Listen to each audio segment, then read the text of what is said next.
This is an important relationship, and this was a very important state visit. This was the 6th time that President Obama has met President Xi. It was the first state visit for President Xi to the United States. And this is only the 9th state visit that President Obama has done. So state visits are important, and so there's a lot on the agenda to be worked on. As you said, it came in the midst of the Pope's visit, and so some of the limelight was shared. But nevertheless, there was a lot that took place that's very important.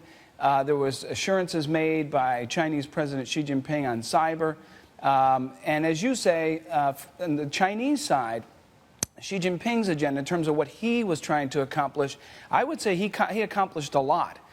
In China, of course, they showed pictures of him with President Obama being treated with respect as an equal, in their minds as a great power should be. And that was, I think, the first top agenda on President Xi's list of what he was trying to achieve.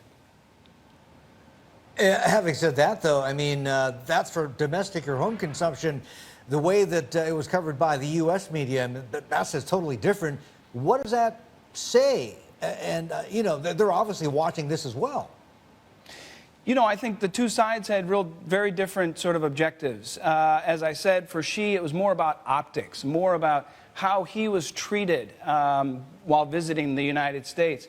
For the U.S., it's more about substance, and it's more about, given the fact that this is only the 9th state visit that President Obama has given out, there was an expectation, raises the stakes for this, that he could achieve things with regard to enhancing cooperation with China on a range of issues that are important to both countries, but also dealing with those very contentious issues where we see things differently, whether that's cyber, South China Sea, U.S. business concerns, U.S. businesses operating in China, and on the issue of human rights.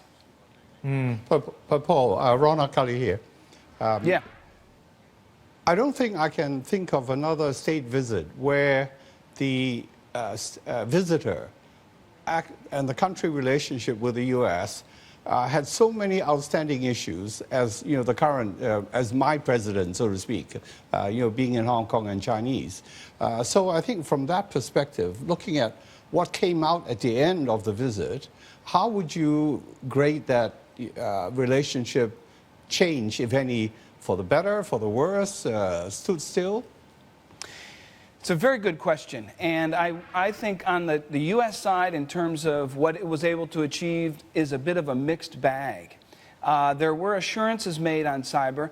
This, I believe, was the first time that the Chinese president acknowledged the distinction on cyber that the American administration has been trying to get the Chinese to recognize, which is there's a difference between cyber activities related to national security, which all countries do, and cyber activities related to stealing commercial intellectual property. And this is a distinction that up to this point the Chinese have not recognized. President Xi, not only did he recognize it, but he said that he would not tolerate it and that he would prosecute entities that he identified in China that were doing that. Now, having said that, as President Obama reacted fairly skeptically and said, he will wait to see whether those words are followed by actions. And I think that was an appropriate response because President Xi also did not acknowledge any wrongdoing up to this point by Chinese entities in terms of cyber theft. And so the message was different that President Xi put out for his Chinese domestic audience, where he appeared to stand his ground on these issues, but seemed to present a reassuring message to the American audience that going forward, they would crack down on cyber theft for commercial purposes. Time will tell, and I think this is something we'll have to watch very carefully. Yeah. So Paul, I mean, honestly, though, in terms of concrete deliverables, this is just an agreement. They've finally come out publicly. They've outed the issue, right? This is not a deal where ink meets paper. You know, so in the end, how good is it? What is the follow-up to it? What should we be looking out for? And two, are you surprised that, you know, it was cybersecurity that they came to agreement on?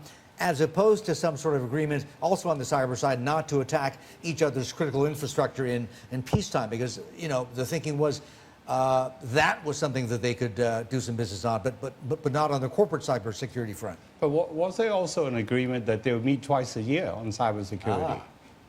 There was the announcement that there would be a high-level dialogue between the two sides, and that's a positive step as well. We need to be talking about these issues. But again, I think going forward, you have to remember before the state visit, the U.S. administration leaked the fact that there were sanctions on the table, that the United States was considering sanctioning Chinese companies and Chinese entities. The Chinese responded very quickly by sending a senior Politburo member who's in charge of domestic security, Meng Jianzhu, to the United States and apparently headed off the sanctions. But President Obama in the joint press conference indicated those sanctions still remain an option. So on cyber, I think, again, time will tell, and the U.S. will be looking very closely to see whether Chinese behavior changes in this regard. On the South China Sea, I think there's a disappointment in that there was nothing on the South China Sea. This was another area of contention, as you well know, between the United States and other countries in the region, is China's behavior with the reclamation activities and their claims on the islands that they claim and their maritime claims. The U.S. was hoping to reach some agreement with China that they would stand down on the reclamation activities, that they would stand down on militarization of the islands. And I think the U.S. side did not get much from Xi Jinping.